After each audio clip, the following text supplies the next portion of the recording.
1848 मध्ये पुण्यातील बुधवार पेठेत मुलींची पहिली शाळा काढली.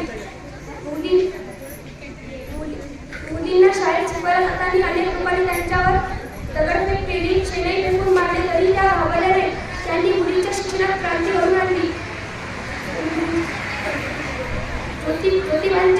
ज्योतिबांच्या महान कार्यात या माऊलीने मोलाचे सहकार्य केले. अशा माऊलींमध्ये कोटी कोटी प्रणाम. एवढे मी वाचू शकतो.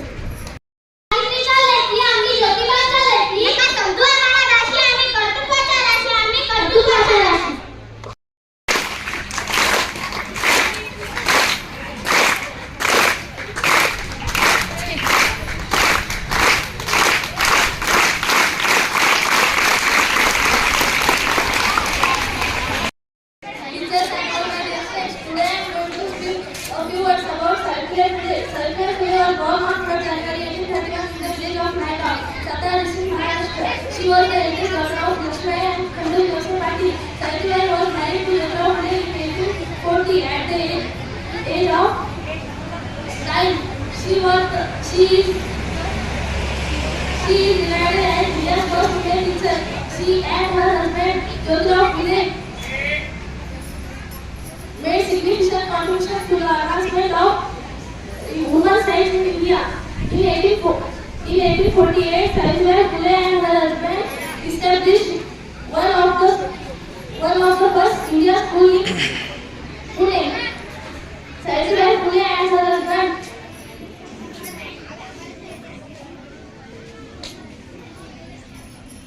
Savitribai Phule is an example of women's society in which women are not only received respect but also discovered the new way to live a life of self-respect. During the times of 1876 to 1898, Savitribai Phule and her husband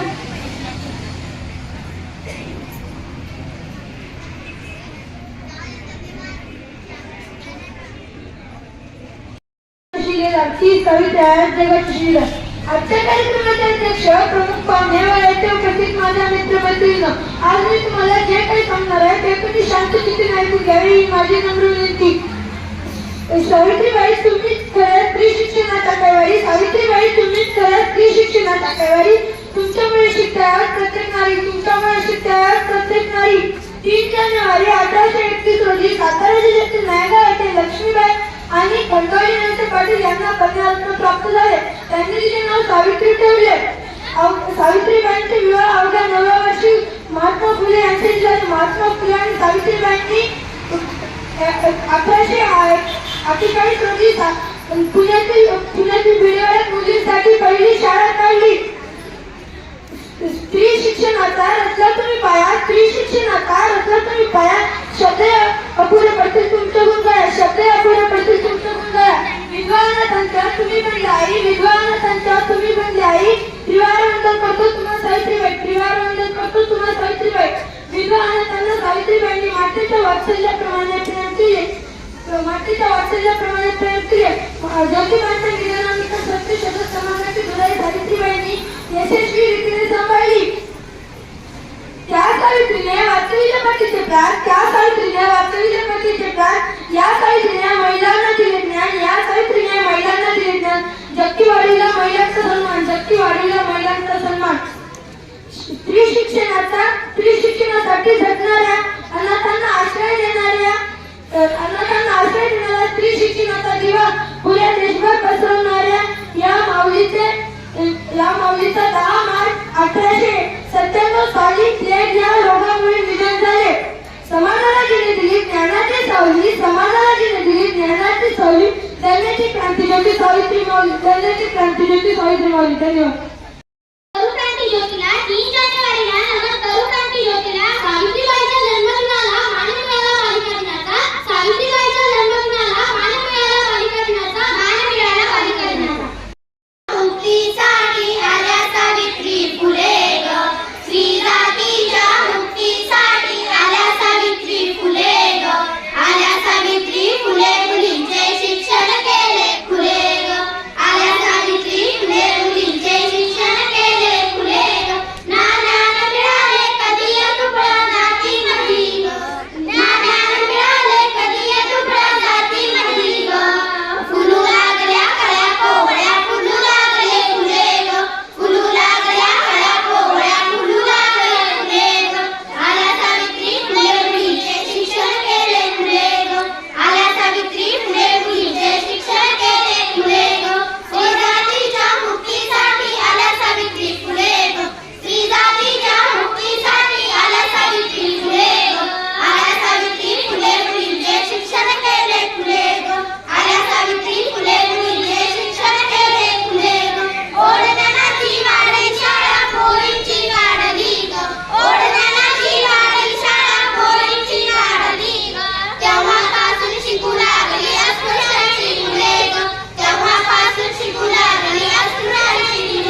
शिकवले दुसऱ्यांना. धन्य धन्य होतो आम्ही थोरवी तुझी गाताना, धन्य धन्य होतो आम्ही थोरवी तुझी गाताना. स्त्री शिक्षणाचा पाया रचणाऱ्या अनंत आयुष्यावर मात करून महिलांसाठी पहिली शाळा सुरू करणाऱ्या पहिला शिक्षिका क्रांतिज्योती सावित्रीबाई फुले यांना माझा मानाचा मुजरा, माझा मानाचा मुजरा. आजच्या कार्यक्रमाचे अध्यक्ष पूज्य गुरुवर्ग, माझा बालमित्र मैत्रिणी, आज मी तुमच्या क्रांतिज्योती सावित्रीबाई फुले यांच्याबद्दल काही दोन शब्द सांगत आहे, ते तुम्ही शांततेने ऐकून घ्यावे ही नम्र विनंती. सावित्रीबाई फुले यांचा जन्म 3 जानेवारी 1831 रोजी सातारा जिल्ह्यातील रायगाव या गावी झाला. त्यांच्या आईचे नाव लक्ष्मीबाई, वडिलांचे नाव खंडोजी नरसी पाटील हे होते. सावित्रीबाई अवघ्या 9 वर्षाच्या असताना त्यांचा विवाह ज्योतिबा फुले यांच्याशी झाला. ज्योतिबाने त्यांना लिहायला वाचायला शिकवले. स्त्री शिक्षणाचा पाया रचला. स्त्री शिक्षणाचा पाया रचला.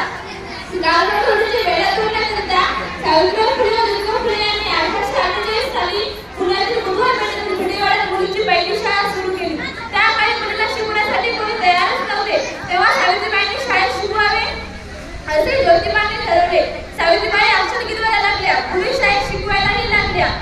पुढे शाळेत शिकवायला लागल्या. पुण्यातील जुन्या प्रमाण लोकांच्या मनात फुगायला लागले.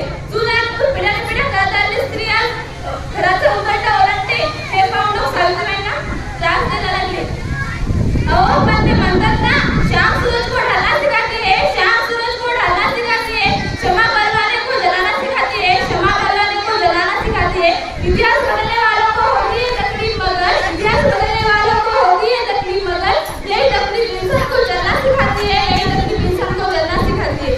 अशा अनेक त्रास सहन करून त्या माऊलीने स्त्री शिक्षणाचा रस्ता निष्ठेने चालू ठेवला.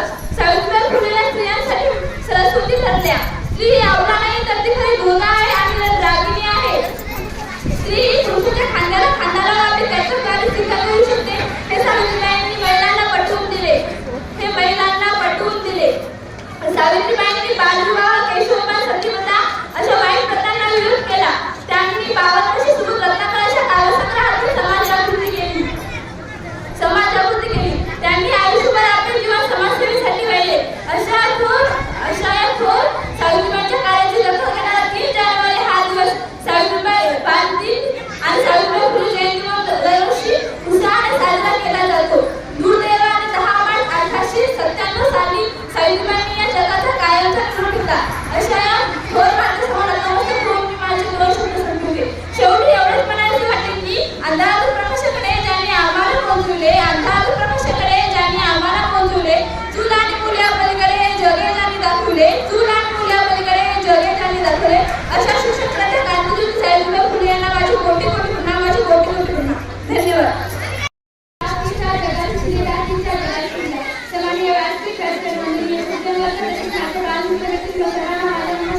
आज मी आपल्यासमोर भारताची पहिली स्त्री शिक्षिका विद्यार्थी यांनी सावित्रीबाई फुले यांची यशोगाथा सांगण्यास सुरू आहे. सर्वप्रथम सावित्रीबाई फुले यांना माझे वंदन. सावित्रीबाई फुले यांचा जन्म 3 जानेवारी 1831 रोजी सातारा जिल्ह्यातील खंडाळा तालुक्यातील नायगाव येथे निवासी वाटाच्या पुरात झाला. त्यांच्या आईचे नाव लक्ष्मीबाई व वडिलांचे नाव खंडोजी नरसी पाटील असे होते. सावित्रीबाई अवघ्या 9 वर्षाच्या असताना त्यांचा विवाह ज्योतिबा फुले यांच्याशी झाला. त्या काळी स्त्रियांना शिक्षण घेणे महापाप मानले जाते. अशा परिस्थितीत ज्योतिबांनी सावित्रीबाईंना लिहायला वाचायला शिकवले. ज्योतिबा फुले व सावित्रीबाईंनी 1848 मध्ये पुणे येथे मुलींची पहिली शाळा सुरू केली. त्यांच्या या क्रांतिकारी निर्णयाला लोकांनी विरोध केला पण त्या दमवल्या नाही. सावित्रीबाई फुले जेव्हा मुलींना शिकवण्यासाठी शाळेत जायच्या तेव्हा लोक त्यांच्या अंगावर दगड, शेण, माती फेकत, पण त्यांनी आपल्या कार्याबद्दल केलेला फुलाचा रस्ता काय असे समजून आपले कार्य चालू ठेवले. सावित्रीबाई फुले यांनी गरीब विधवांना आधार दिला व स्त्री केशवमाचा खूप कंटाळा केला. सावित्रीबाईंनी स्त्रियांना साक्षर व निर्भय असा संदेश दिला व सती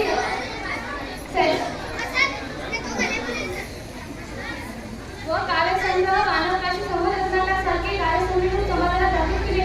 10 मार्च 1897 साली त्यांचे निधन झाले. सावित्रीबाई फुले हे आदर्श आहेत. आज मी प्रत्येक ठिकाणी प्रगती करणारे सावित्रीबाई फुले अशा या ग्रंथाची शोध केलेला म्हणजे सावित्रीबाई फुले ग स्त्री शिक्षणाला प्रथम वळण दिले ग. त्या माता आमच्या सावित्रीबाई फुले ग. शिकायला मुली केल्या गोळा, पुण्यात काढली रात्रीची शाळा. शिकायला मुली केल्या गोळा, पुण्यात काढली रात्रीची शाळा. त्यामुळे घरोघरी ज्ञानाचे ज्योत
आपण आपल्या जीवनामध्ये फक्त 5 जणांवर जरी प्रेम केलं ना तरी भरपूर आहे. आपण आपल्या जीवनामध्ये फक्त 5 जणांवर जरी प्रेम केलं ना तरी भरपूर आहे. प्रथम आपले आई वडील 2, एक आपले गुरु आणि 2 सावित्रीबाई फुले आणि ज्योतिबा फुले ज्यांनी आपल्याला शिक्षणासाठी पाया रचला. जर त्यांनी शिक्षणासाठी पायाच रचला नसता तर आपण इथे बसलोच नसतो.